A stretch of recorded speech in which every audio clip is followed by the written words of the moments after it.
नमस्कार साथियों, मेरे YouTube चैनल में आप सभी का एक बार फिर से स्वागत है। साथियों, जैसा कि आपको पता है 1 मार्च 2021 से हमारे कक्षा 1 से लेकर कक्षा 5 तक के विद्यालय बच्चों के लिए खुल जाएंगे। उनमें बच्चे आने शुरू हो जाएंगे और जैसे ही बच्चे आने शुरू होंगे तो हमें 8 सप्ताह का एक समृद्ध कार्यक्रम चलाना होगा। समृद्ध कार्यक्रम से संबंधित मैंने एक वीडियो बनाई है जिसमें मैंने विस्तार से बताया है कि आखिर समृद्ध कार्यक्रम क्या है, कितने दिन तक चलेगा और कब से शुरू होगा और उसमें शिक्षकों को क्या क्या करना होगा। अगर आपने वो वीडियो नहीं देखी तो आप मेरे चैनल पर जाकर उस वीडियो को देख सकते हैं। इसके अतिरिक्त इस वीडियो के डिस्क्रिप्शन बॉक्स में भी मैं उस वीडियो का लिंक डाल दूंगा, उस पर क्लिक करके आप उस वीडियो को देख सकते हैं। तो साथियों, समृद्ध कार्यक्रम के अंतर्गत स्कूल खुलते ही बच्चों का बेसलाइन आकलन करना होगा। इसके लिए शासन ने आकलन टूल जारी कर दिए हैं। आज की इस वीडियो में हम जानेंगे कि कक्षा 4 और 5 भाषा का आकलन टूल शासन ने जो जारी किया है वो क्या है, किस तरह से उससे हम आकलन करेंगे। आपको अलग से आकलन नहीं बनाना है बेसलाइन के लिए, दक्षताओं के लिए, ध्यानाकर्षण के लिए आपको बनाना होगा, लेकिन इसके लिए आपको नहीं बनाना है। जो टूल आपको दिया गया है तो उसके बाद आकलन करने के बाद आपको बच्चों को 3 स्तरों में बांटना है और आपको 8 सप्ताह तक का कार्य योजना आपको दे दी गई है। उस 8 सप्ताह में आपको कार्य करना है। उसके बाद आप एंड लाइन परीक्षण करेंगे, तो उसके बारे में हम बाद में चर्चा करेंगे। फिलहाल हम बेसलाइन आकलन के बारे में जानेंगे। साथियों, वीडियो को शुरू करने से पहले मैं आपको बता देना चाहता हूं, अगर आप चाहते हैं इस तरह की इन्फॉर्मेटिव वीडियो आपको एक प्लेटफॉर्म पर मिले तो उसके लिए मैंने इन्फॉर्मेटिव वीडियो व्हाट्सएप ग्रुप और इन्फॉर्मेटिव वीडियो टेलीग्राम ग्रुप बनाए हुए हैं। आप चाहें तो मेरे ग्रुप से जुड़ सकते हैं। ग्रुप का लिंक आपको वीडियो के डिस्क्रिप्शन बॉक्स में मिल जाएगा, जिस पे क्लिक करके आप मेरे ग्रुप से जुड़ सकते हैं। तो चलिए स्टार्ट करते हैं। देखते हैं कक्षा 4 और 5 भाषा का किस तरह से हम आकलन करेंगे, किस टूल का हम इस्तेमाल करेंगे। बेसलाइन आकलन कार्यक्रम के प्रारंभ में शून्य सप्ताह की अवधारणा के बारे में भी मैंने एक वीडियो बनाई है। अगर आपने वो न देखी तो उसको भी देख लीजिए। मैंने इसके लिए अलग से एक प्लेलिस्ट बना दी है समृद्ध कार्यक्रम की, तो उसमें जाकर आप इसको देख लीजिए। शून्य सप्ताह के दौरान कक्षा 4 और 5 के सभी बच्चों का आकलन किया जाएगा।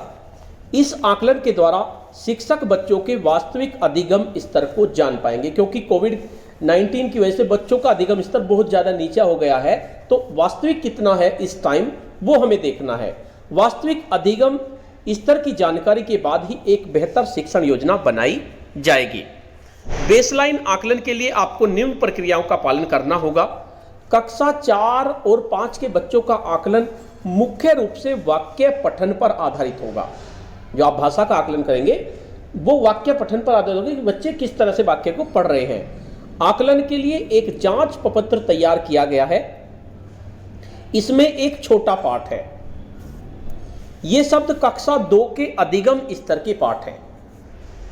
बच्चों के स्तर को ध्यान को रखकर इस पाठ को तैयार किया गया है। इस आकलन के आधार पर बच्चों के डिकोडिंग स्तर का निर्धारण किया जाएगा। कक्षा 4-5 के सभी बच्चों का आकलन दिए गए टूल का उपयोग करके किया जाएगा। डिकोडिंग कार्य को स्तर निर्धारण हेतु आधार माना जाएगा और उसके बाद आप इसको 2 स्तर में डिवाइड कर देंगे। और पहले स्तर में जो आपका स्तर 1 होगा उसके साथ वर्ण, मात्रा, शब्द और वाक्य पर काम होगा, जबकि स्तर 2 के साथ सरल पाठ स्तर पर काम होगा। जो स्तर 2 होगा उसमें सरल पाठ स्तर पर आपको काम करना है। किस तरह से काम करना है वीडियो के नेक्स्ट पार्ट में हम देखेंगे। बेसलाइन आकलन कैसे करें, किस तरह से हमें बेसलाइन आकलन करना है। इस आकलन के लिए बच्चों को सहज बनाना जरूरी है। सबसे पहले आपको बच्चों को सहज बनाना होगा, जिससे कि उन्हें ऐसा ना लगे कि उनकी परीक्षा हो रही है। उनको बिल्कुल सहज रखना है। आप बच्चों को सीधे आकलन ना करें, प्रत्येक बच्चे के साथ थोड़ी बातचीत कर उसे सहज महसूस कराएं। बेसलाइन आकलन के लिए आपको प्रपत्र दिए गए हैं। पहला है आपका पाठ कार्ड। बच्चों से पाठ पढ़वाएं। इस संदर्शिका, जो आपकी संदर्शिका है आकलन के लिए, वो आपको जल्द ही मिल जाएगी। 1-2 दिन में आपके विद्यालय में पहुंच जाएगी। जो मैं आपको बता रहा हूं आप उसको समझ लीजिए, वो आपके सब उसमें दिया हुआ है। तो जो संदर्शिका आपको मिलेगी उसके आखिरी पृष्ठ पर पढ़ने के लिए कार्ड दिया गया है। आप इस कार्ड को फाड़ के रख लेंगे और फाड़ के रखने के बाद इसको आप किसी गत्ते पर चिपका लीजिए तो उससे ज़्यादा बेटर होगा, वो आपका खोएगा नहीं। और आकलन के दौरान बच्चों को पढ़ने के लिए देना है आपको वो। और एक आपको दिया हुआ है स्कोरिंग प्रपत्र, उससे अगले पृष्ठ पर स्कोरिंग प्रपत्र है। इस प्रपत्र में प्रत्येक बच्चे का प्रत्येक शब्द के अनुसार सही और गलत आपको लिखना है कि बच्चे ने इस शब्द को सही पढ़ा या गलत पढ़ा। बेसलाइन आकलन के लिए दिए गए पाठ कार्ड से बच्चों को शब्द पढ़ने को कहें। बच्चे कार्ड से पढ़ेंगे, आप स्कोरिंग प्रपत्र में नोट करेंगे। आपको स्कोरिंग प्रपत्र में आपके सामने रहेगा वो, उसमें आपको नोट करना है। शब्द कार्ड और स्कोरिंग प्रपत्र में एक ही तालिका है। सीधे पाठ कार्ड से जांचने के पूर्व बच्चों को बॉक्स में दिया गया वाक्य, जैसे यह मदन की साइकिल है, वो आपको खुद पढ़ के दिखाना है। जो आपको शुरू में वाक्य दिया हुआ है नो, आपको इस तरह से पढ़ना है जिस तरह से मैं पढ़ रहा हूं, यह मदन की साइकिल है को पढ़कर बताएं कि उन्हें किस तरह से पढ़ना है। किसी शब्द को पूरा एक साथ पढ़ना सही माना जाएगा। अगर बच्चे ने कोई शब्द बिल्कुल पूरा एक साथ पढ़ लिया तो उसे सही माना जाएगा, और शब्द के सिर्फ अक्षर को पहचान रहा है वो शब्द पठन नहीं माना जाएगा। अगर अक्षर पहचान रहा और शब्द नहीं पढ़ रहा तो उसको नहीं माना जाएगा। सही पढ़े गए शब्द के नीचे आपको एक लिखना है। जो भी शब्द है जो आपको स्कोरिंग प्रपत्र दिया हुआ है उसमें उसके नीचे आपको एक लिखना है, और नहीं पढ़ रहा तो उसमें आपको 0 लिखना है। जब बच्चा कोई गलत पढ़े तो उस शब्द के नीचे 0 का निशान लगा दे। अगर बच्चा किसी शब्द पर 5 सेकंड से ज्यादा देर तक अटक जाता है तो उसे आगे के शब्द पढ़ने को कहें। अटके शब्द को गलत मान ले, जिस पर अटक गया उसे गलत मान ले, उस पर 0 ही दें, बिल्कुल 1 नंबर उस पर बिल्कुल नहीं देना है। अगर बच्चा पहली पंक्ति का एक भी शब्द नहीं पढ़ पाता है तो उसे आगे पढ़ने से रोक दें, उसकी उपलब्धि में 0 लिख दें। अगर कोई बच्चा पहले गलत पढ़ता और फिर उसे वापस सही पढ़ देता है, एक बार गलत पढ़ा एकदम से उसने सही कर दिया, तो इस शब्द को सही मान ले। अगर आपने 0 लिख भी दिया है तो उसे 1 बना दें। सही पढ़े गए शब्दों की अंतिम में गिनती करें। अंत में स्कोरिंग प्रपत्र में दिए गए खाने में सही पढ़े गए शब्दों की संख्या यानी 1 गिनकर लिखें। देखिए ये आपको दिया हुआ है पाठ कार्ड, यह मदन की साइकिल है। ये आपको आपकी संदर्शिका जो उसके लास्ट पेज पे भी दिया हुआ है, वहां से आप इसको फाड़ लेना। पाठ कार्ड है, रोहित के घर के सामने एक बगीचा था, उसमें कई पेड़ लगे थे। रोहित रोज बगीचे में खेलने जाता था, उसके दोस्त भी खेलने आते थे, वे फुटबॉल खेलते थे। एंड लाइन के लिए नोट, जब इसके बाद अब तो आप बेस लाइन कर रहे हैं, उसके बाद 8 सप्ताह तक आपको क्या क्या काम करना है वो मैं उसके लिए वीडियो उपलब्ध करा दूंगा आपको। आप उस वीडियो की मदद से आप समझ सकते हैं कि आपको क्या क्या करना है। उसके बाद 8 सप्ताह बाद आपको एंड लाइन परीक्षण करना है, उसमें क्या करना है वो मैं आपको बता दूंगा। सबसे पहले बच्चों के नामों को उसी क्रम में लिख कर रख दें जैसा आपने बेस लाइन में रखा था। जब एंड लाइन परीक्षण करेंगे तो बच्चों का नामों का जो क्रम आप ले रहे हैं वो एंड लाइन में भी आपको ऐसा ही लेना है। अगर आपने सुमन, मान ले कोई बच्ची है सुमन, उसको 5वें क्रम पर आकलन किया है तो एंड लाइन में भी उसी क्रम पर उसका आकलन आपको लिखना है। आकलन की बाकी प्रक्रिया बेस लाइन की तरह ही होगी, सेम आकलन की प्रक्रिया होगी।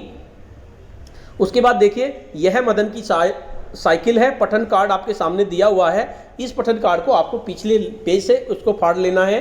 रोहित के घर के सामने एक बगीचा था, उसमें कई पेड़ लगे थे। रोहित रोज बगीचे में खेलने जाता था, उसके दोस्त भी खेलने जाते थे, वे फुटबॉल खेलते थे। अब आते हैं, इसी के साथ साथ आपका स्कोरिंग प्रपत्र भी है, इसको आपको रखना है आपने पास। स्कोरिंग प्रपत्र को देखिए इसमें क्या क्या लिखा हुआ है, क्रम, फिर नंबर 1 पे बच्चे का नाम आपको लिखना है, क्रम से बच्चों के नाम लिख देंगे। उसके बाद देखो शब्द लिखे हुए, कक्षा,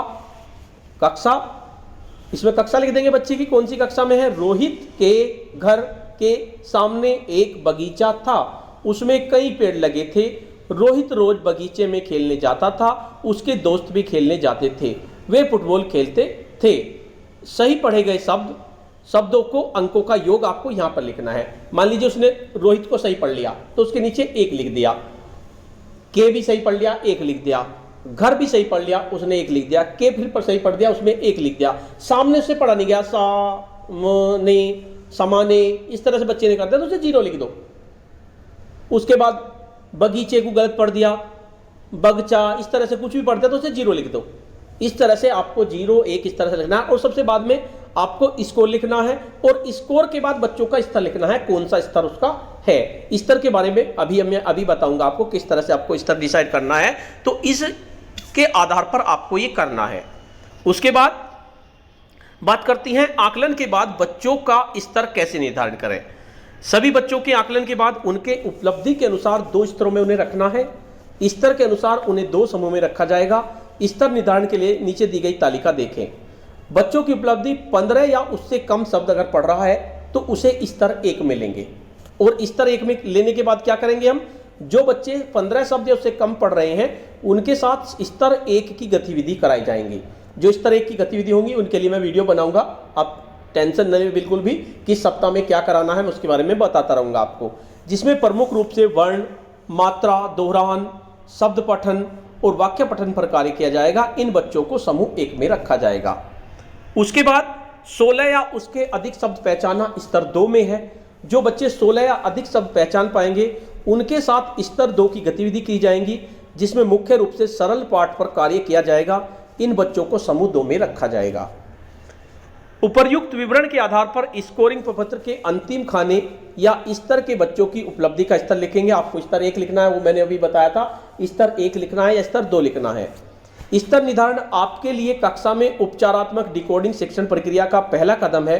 आइए एक बार फिर से पूरी प्रक्रिया को समझ लेते हैं, किस तरह से हमें प्रक्रिया अपनानी है। सबसे पहले आकलन के लिए पाठ कार्ड पढ़वाना है आपको बच्चों को, फिर स्कोरिंग प्रपत्र में अंक दर्ज करने हैं, उसके बाद स्कोरिंग प्रपत्र में उपलब्धि का स्तर दर्ज करना है, उसके बाद समूह का निर्धारण करना है और समूह के अनुसार शिक्षण कार्य फिर आपको करना है। 8 सप्ताह के शिक्षण कार्य के बाद इन बच्चों का पुनः आकलन किया जाएगा, और जो बच्चे उपलब्धि स्तर में पीछे होंगे उन्हें आगे के शिक्षण के दौरान विशेष मदद और समय दिया जाएगा। तो ये काम आपको करना है। तो साथियों, मैंने आपको बता दिया बेसलाइन कि मैंने सभी वीडियो बना दी हैं, उनको आप देखिए। उसके बाद मैं आपको बताऊंगा प्रत्येक सप्ताह में आपको क्या क्या कार्य करना है किस कक्षा के साथ। तो मेरे चैनल से जुड़े रहें। अगर आपको ये वीडियो पसंद आती है तो इस वीडियो को लाइक कीजिए, शेयर कीजिए और वीडियो पे कमेंट्स कीजिए। और अगर आप मेरे चैनल पे नए हैं, पहली बार मेरे चैनल को देख रहे हैं, तो चैनल को सब्सक्राइब कर लीजिए और बेल के आइकन को प्रेस कर दीजिए, जिससे कि आपको नेक्स्ट वीडियो का नोटिफिकेशन मिल सके। धन्यवाद।